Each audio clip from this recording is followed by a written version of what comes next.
It's our first time in Berlin. I've been many places in Germany, but the first time in Berlin. And from our first meetings, it's a very interesting concept you have here. Pleasure to be here.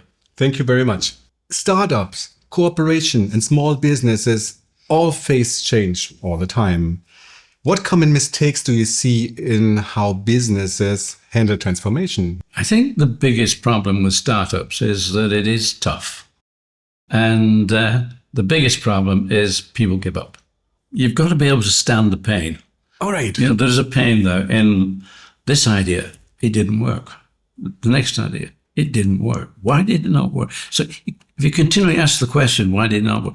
Maybe I didn't promote it enough, or maybe it's wacky and nobody believes that it will work. But that's the thing about it. It has to be wacky. It has to be a disruption. It has to be somewhere. With Reebok, we couldn't go head to head with Adidas. That would have cost too much money. We had to find a way around that, because Adidas had come into the UK and they're taking the soccer or the football business, and to get in there, we just couldn't do that. We're two guys, Jeff, my brother, myself, just two guys, and we didn't have any money because we just left the family business under a cloud because they didn't want us to leave, but we left. So we're facing that, and today you call it bootstrapping, and we had to look for white space. White space was, where can we make a difference? Where can we be different?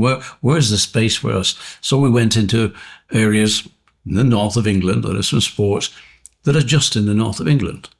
Rugby league at that time. These were areas that Adidas wanted and nobody else. So we could find the space. So you've got to look for that space. If you're going head to head with somebody who really leads the business, you're going to find it tough. It's going to be tough anyway, but you're going to find it sometimes too tough. Whatever you're going into has to be a space. That's what you see first. That's where I could make a difference here. Then, you know, otherwise, if you're going head to head, you need to have a lot of people around you who know a lot of the business and a lot of money. And you will only get money if people understand that you are an expert in whatever you're going into. As a consultant and coach, you often see the generation transformation. For example, you and your brother, why you started something else instead of going into the company of your parents? My grandfather, obviously, he was quite a genius. Yes. And he obviously had an idea of what to do. And he went and he created something new, spike running shoes, and developed his business from there.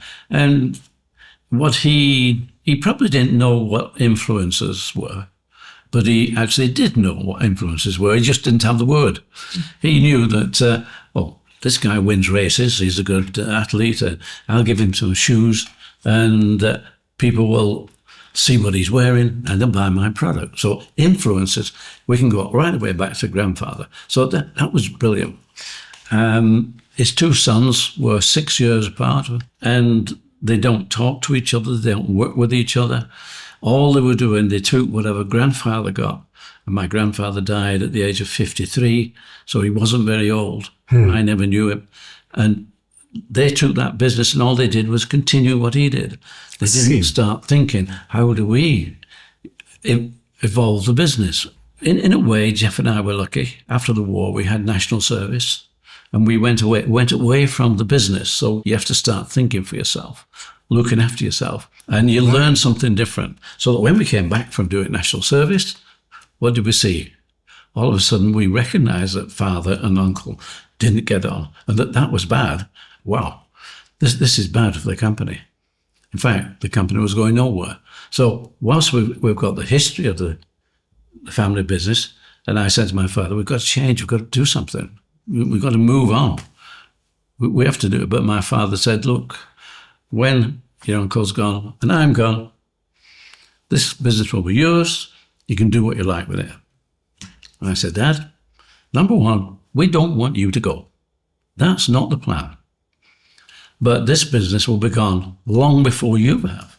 Interesting. And it didn't make any difference.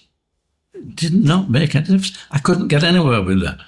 So there was only one inevitable thing. And Jeff and I, like I said, been and done national service. We could live away from the family. That gave us that feeling we could do this.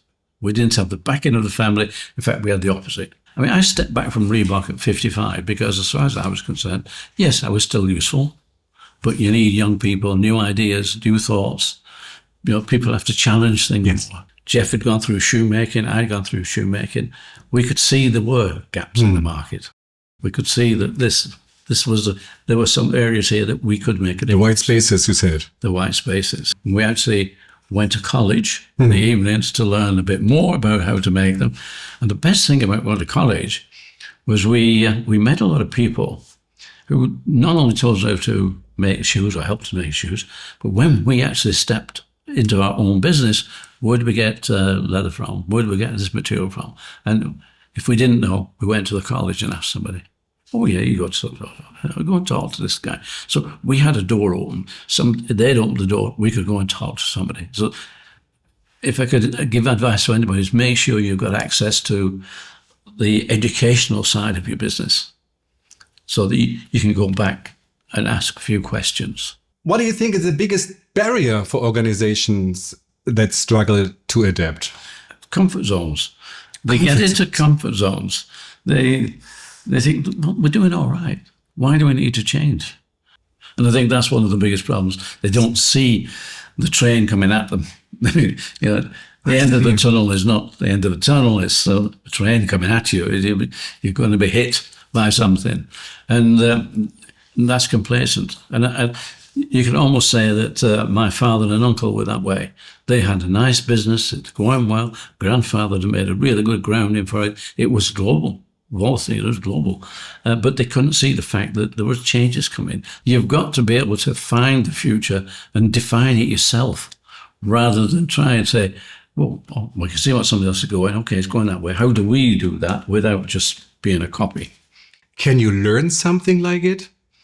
To look into the future, search the future? I think the problem there is certainly with families that inherit the business, like my father and uncle. They just picked up a business. They didn't try to work out, okay, we're really lucky now because this business is a cracking business. Where is it going? They didn't think that. They just continued the business. I see. They didn't look as to say, right, fine, now we have an opportunity. No, they just continued the business. It had been all right since 1900 to 1933 when grandfather died and business was good, but nobody else had come along. Nobody was challenging. I'm going to say sport and athletics are one of the sports. Sport has continued to grow. Ever since Jeff and I went into business in 1958, we never had a recession, because if people are not working, some businesses are going down, they wanted to play sport. People always wanted to play sport. And so sport was increasing and improving. And when you got television, there was more interest in sport. So sports has been one of the areas which has always continued to grow without a recession. Taking chances, making changes, it could give you a problem. You could go out of business. We appointed a distributor for the UK. Well, actually, they were global. We thought, fine, that gives us a nice cash flow constant. We can start looking at what else we can do. Little did we know that what would go wrong is that the owner of the business would decide to retire, put his son-in-law in who knew nothing about the business. And they had a series of things that went wrong. But we had to think, what do we do? So within maybe a 20-mile radius, there are many, many schools. So we went to see the physical education teacher. Look, we can sell you these shoes at half price. So everybody's going to get a brilliant shoe, half price. And I think within about 2 or 3 months, we'd sold all the shoes that I had gone and recovered back from our distributor. And of course, not only did we lose product, we lost manufacturing. Yes. Nobody was going to. So we had to cut down on staff. We had to do everything just to recover. But we did. And having been to college and having sort of joined in the sporting goods world and going to exhibitions and meeting other companies, they helped us. People will help if you talk. It's like you're never lost if you've got a tongue in your mouth. camaraderie. Yes. There's a camaraderie there. So within the business is that camaraderie. It got us out of that deep, deep hole. Which is one of the hundreds of cases that you share as an entrepreneur, Yes. by the way. You can read everything in the book, Shoemaker. I wrote it just to put the story straight. And what is the number one lesson from your book? For me, it's have fun. Have fun. No matter what are the skills you've got, no matter how much you know your business, if you're not enjoying it, it's going to be hard work. Yes, So I see. please make sure what you go into, you're going to have fun. And that's, I say, that doesn't mean every day is fun. And another important thing, if you're going to build a brand, you've got to build a team. Be a good listener. So there's such a number of things. And I guess also what was important is integrity. All right.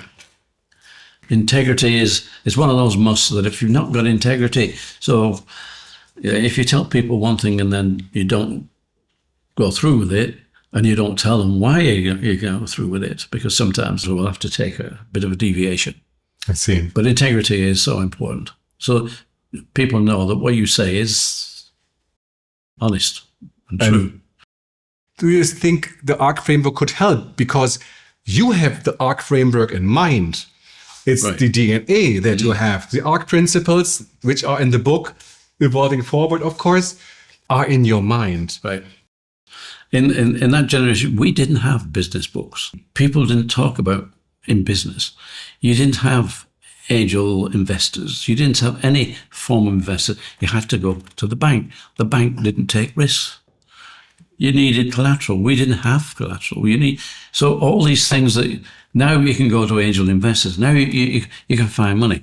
Not that easy. It's taken a dip at the moment. It's taken a dip. It used to be better, but I think a few people got burned and some problems in just investing a lot of money. If we go back to 1958, we didn't have any business guides. There was nothing to say, this is what you should be doing. When we went to college, we went to make shoes. The one thing I did learn was that if you were my bank manager, I'd have to make a friend of you. I'd have to be able to tell you a story. Look, I can make these shoes. Here's a piece of paper. I can say, this is what we've got. This is our plan. This is what I had to start doing that. Because I had to go to the place where if I was going to get any help, any money, it was the bank. So I had to be able to convince the bank to stay with me. We had to learn an awful lot of what to do. And you get things wrong. Most of these guys who are just on startups have nothing or a little bit of money, but they don't have the money you need to. Yes. This would give us a path, a pathway, so that you come to a point, there's a junction. Okay, you can go that way, you can go that way, but this would help. This would give you the guide because you need the money to do this, you need the money to do that.